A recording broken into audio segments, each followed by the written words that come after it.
भाती है। हे कृष्ण तेरी मुरली मन को लुभाती है। हे कृष्ण तेरी बंसी मन को तड़पाती है।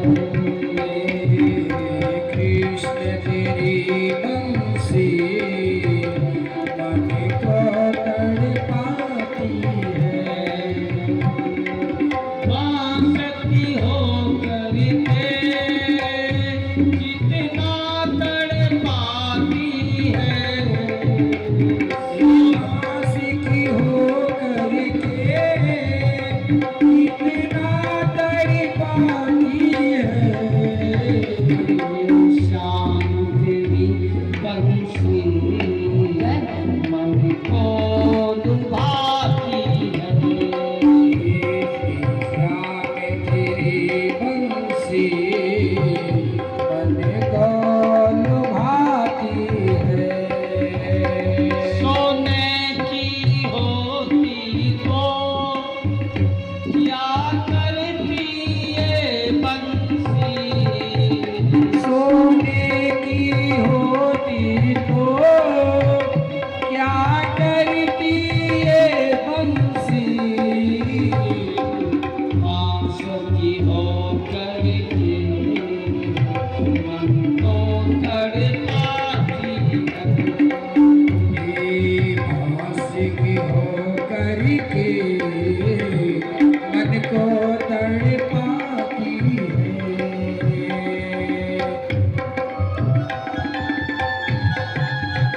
भाव से प्रेम से ताली बजाओ।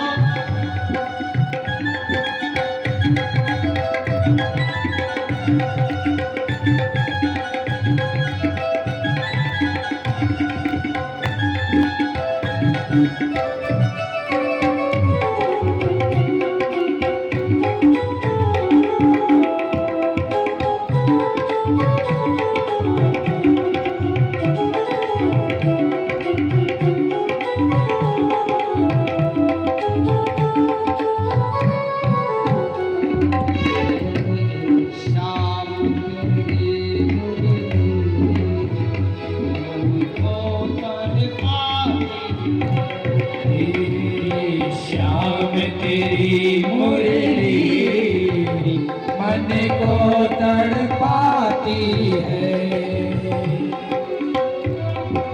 श्याम तेरी मुरली मन को तड़पाती है।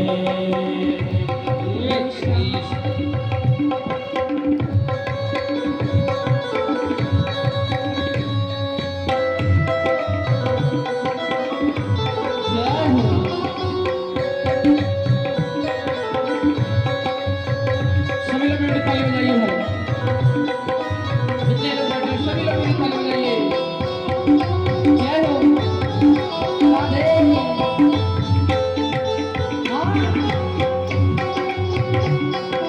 श्याम तेरी बंसी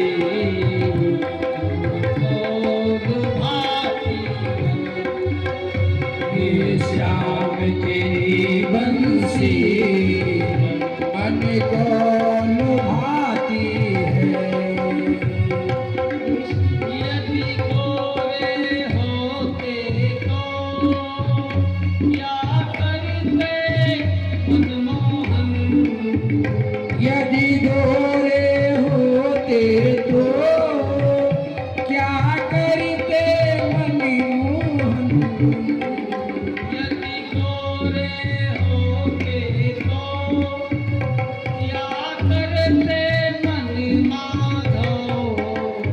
यदि गोरे होते तो क्या करते मन माधव। तेरी स्वामी सूरत मर जाता है। तेरी स्वामी सूरत पर दुनिया मर जाता है। तेरी स्वामी सूरत पर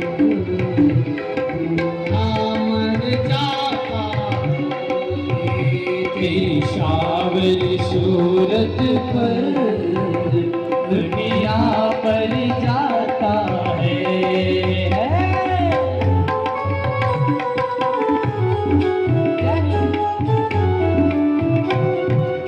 एक बार दोनों हाथ ऊपर उठा के सभी लोग ताली बजाओ।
बंसी सभी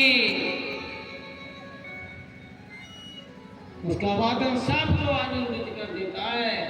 सृष्टि का कोई भी नहीं बचता जो भगवान के बंसी की श्रवण करके आनंद हो जाए। हेमंते प्रथमे मासी नंद गति कुमारिका श्रीर्भविष्यं गुंजाना कात्यायनी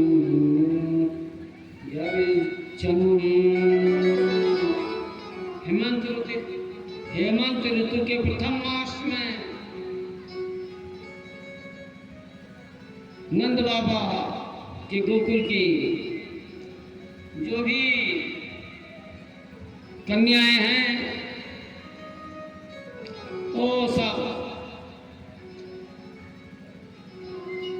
उठ जाती हैं।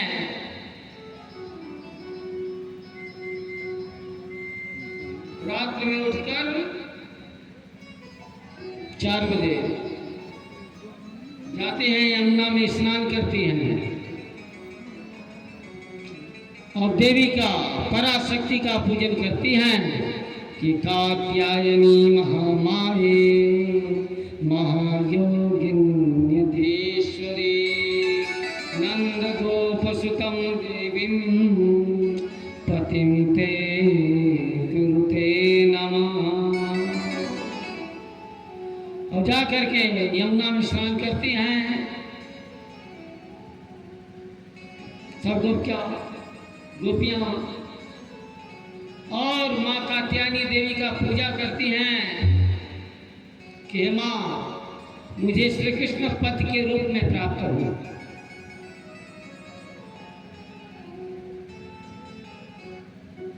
जो पराशक्ति का आराधना करता है माँ उसके सब भाव को पूर्ण करती है।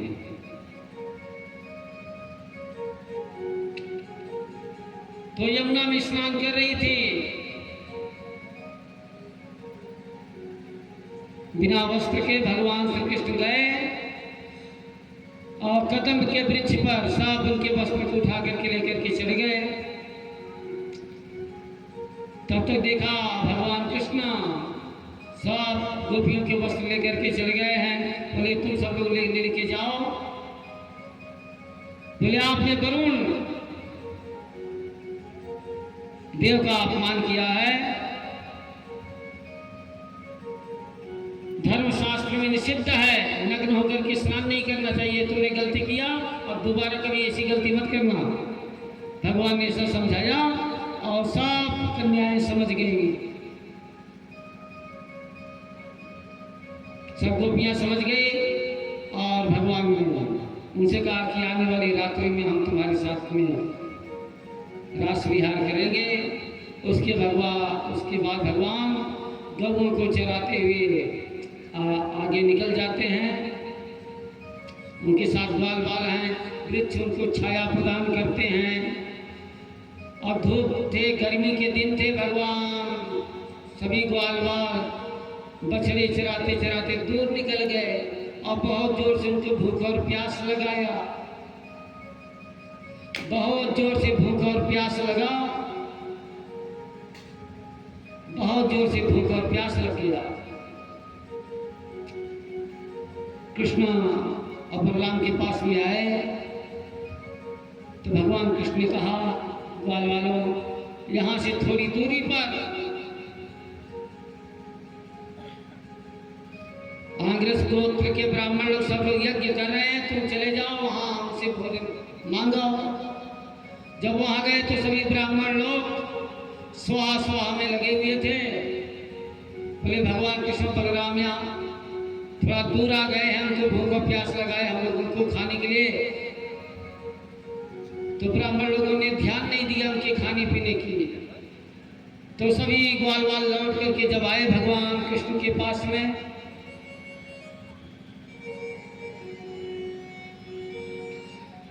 खा पी के आए लौट करके तो बोले कि ध्यान नहीं दिया कुछ खाने पीने का। भगवान के पास में आए, बोले ब्राह्मणों ने कुछ ध्यान नहीं दिया प्रभु मैं क्या करूं। बोले जिंदगी में अपने किसी कार्य में आप असफल हो जाओ तो पुरुषार्थ करना बंद मत करना। भगवान ने उनको शिक्षा दिया, समझाया कि आप उनके पत्नियों के पास में जाओ। जब उनके पास में गए ब्राह्मणी के पास में उनकी पत्नियों के पास गए तो उन्होंने खूब बढ़िया बढ़िया बढ़िया भोजन बना बना करके उनको दिया और स्वयं लेकर के आई। बोले प्रभु अब हम आपके चरणों में आ गई हैं। अब हम लोग प्रसाद पालेंगे। तुम्हारे पति लोग ब्राह्मण लोग सब यज्ञ कर रहे हैं, तुम लोग जाओ, आपको समय से यज्ञ में बैठना पड़ेगा। बोले प्रभु श्रुतियां कहती हैं कि एक बार जो परमात्मा को प्राप्त हो गया उसे पुनः लौट करके संसार में नहीं जाना पड़ता।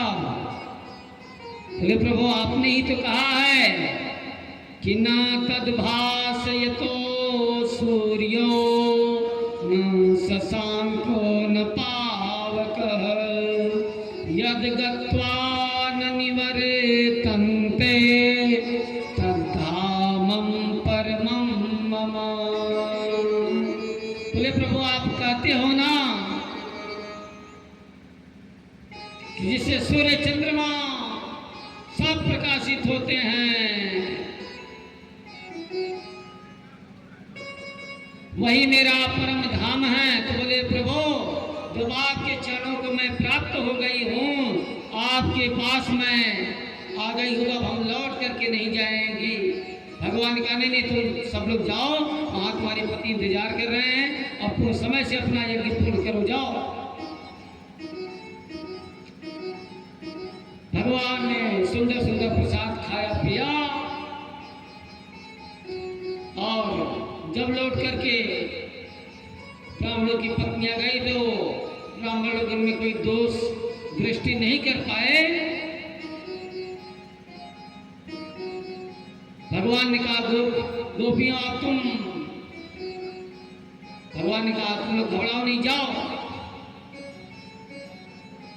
ब्राह्मण पत्नियां सब लोग गई वहां पर, उनमें दोष दृष्टि नहीं किया और सभी लोग जो ब्राह्मण लोग थे सब लोग पछताने लगे कंस के भय से। वो लोग पुनः भगवान का दर्शन करने नहीं जा पाए।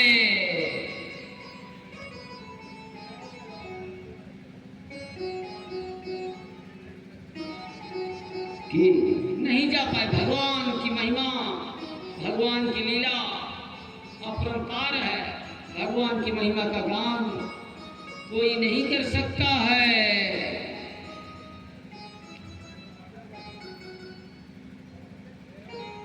भगवान से आप किसी तरह का नाता जोड़ लो, भगवान से एक संबंध बनाना चाहिए, जोड़ लो। एक गृहस्थ, एक पति पत्नी थे, उनको पुत्र नहीं था।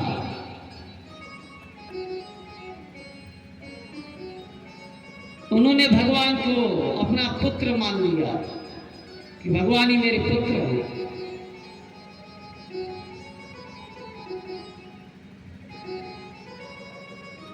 भगवान को अपना पुत्र मान लिया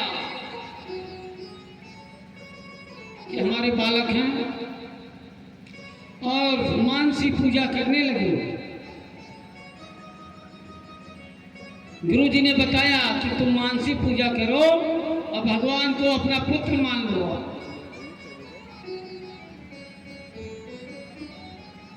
भगवान का नित्य पूजन करते थे, भजन करते थे, सेवा करते थे, सत्कर्म करते थे, दान करते थे, भक्ति में लगे रहते थे।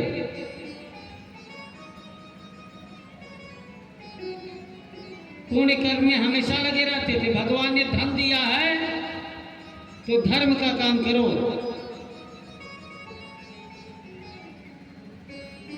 भगवान ने लक्ष्मी दिया है तो दान करो।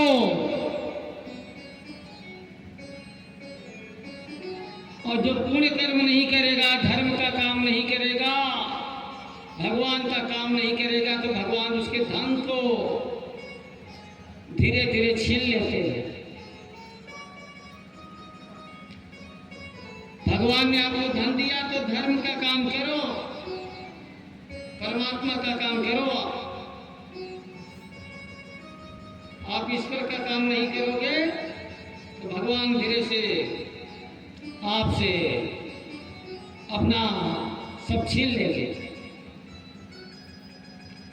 भगवान कहते हैं जो धन परमात्मा के काम में नहीं लगता है, ईश्वर के काम में नहीं लगता है, जो स्वयं उपभोग नहीं करता है, वह धन धीरे धीरे नष्ट हो जाता है, वह धन खत्म हो जाता है।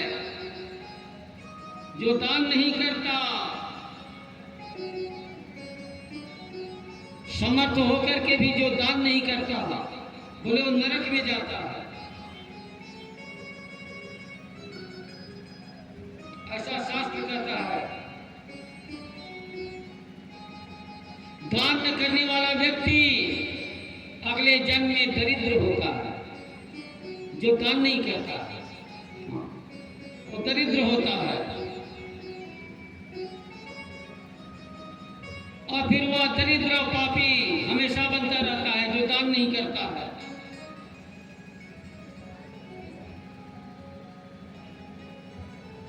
फिर अगर आप पुण्य कर्म करोगे, दान करोगे, धर्म का काम करोगे, अच्छे काम करोगे, तो भगवान आपके घर में हमेशा धन बरसता रहेगा। स्नान करने से तन शुद्ध होता है, दान करने से धन शुद्ध होता है, और भगवान का ध्यान करने से अपना मन शुद्ध होता है। अपना मन, अपना अंतःकरण शुद्ध होता है।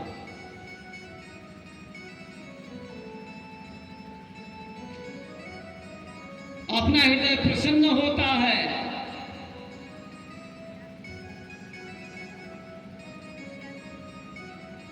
इसलिए भगवान के कार्य में, परमात्मा के काम में हमेशा अपने धन का उपयोग करो। जैसे कोई कुआं हो, उसमें से आप पानी निकालना बंद कर दो, उस कुएं में से बदबू आने लगता है।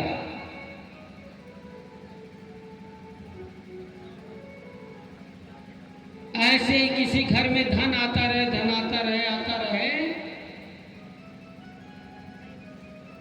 उसे आप दान नहीं करोगे, भगवान धर्म की रक्षा नहीं करोगे, गौ ब्राह्मण संतों की सेवा में नहीं लगाओगे, तो उस धन में बदबू आने लगता है। फिर भगवान आग बन करके, पानी बन करके भगवान अपना दसवां साफ से ले लेंगे। धर्म शास्त्र में वर्णन आया है, मनुष्य को अपनी आय का दसवां से दान करना चाहिए। आप 10,000 रुपया कमाते हो तो 1,000 रुपये दान करो। आप महीने का 50,000 कमाते हो तो 5,000 रुपये दान करो। आप महीने का 1,00,000 रुपया कमाते हो तो आप 10,000 रुपये दान करो। अगर आपके घर में महीने में 2 लाख रुपए कमाई आ रहा है तो 20,000 रुपये आप दान करिए। जो कृपण होता है, जो दान नहीं करता है, फिर भगवान उससे धन छीन लेते हैं। भगवान उससे धन छीन लेते हैं। फिर भगवान आग बन करके, पानी बन करके, तूफान बन करके, आप लोग सुनते हो ना कि फैक्ट्री था, कपड़े का फैक्ट्री था, शॉर्ट सर्किट हो गया, आग लग गया, सब कपड़े जल करके राख हो गया। आप लोग सुनते हो कि रुई का गोदाम था, शॉर्ट सर्किट हो गया, जल करके रुई सब खत्म हो गया। आप लोग सुनते हो कि गेहूं 5 बीघा लगा हुआ था, किसी कारणवश आग लग गया, 5 बीघे का गेहूं जल करके खाक हो गया। आप लोग पेपर में पढ़ते रहते हो। आप लोग सुनते हो बहुत बाढ़ आ गया है, बाढ़ इतना आ गया है कि दुकान के अंदर पानी घुस गया, कपड़े के अंदर पानी घुस गया, अन्न का जहां कारखाना था पानी घुस गया, सब पूरा अन्न बर्बाद हो गया। ये क्या है? भगवान अपना दसवां साफ से लेके गए। इसलिए प्रेम से, समझदारी के साथ में अपने घर में जो कमाई आ रहा है उसका दसवां से दान करना, संतों की सेवा में दान करो।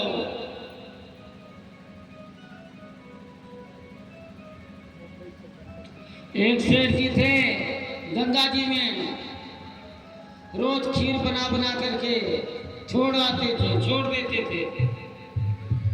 एक दिन संयोगवश उनके घर महात्मा लोग आए। महात्मा ने कहा कि भिक्षा दे, या मुझे भिक्षा दो। तो सेठ जी के मन में आया कि भाई कई संत आ गए उनके दरवाजे पर, उनके मन में आया कि हम इनको भोजन करा देंगे, खिलाएंगे तो सब खीर जूठा हो जाएगा, सबकी खीर जूठा हो जाएगा। लेकिन धर्म का प्रभाव रहा, सत्संग का प्रभाव रहा, संतों को बढ़िया खीर बनाया, खूब खिलाया, महात्माओं को दान दक्षिणा दिया,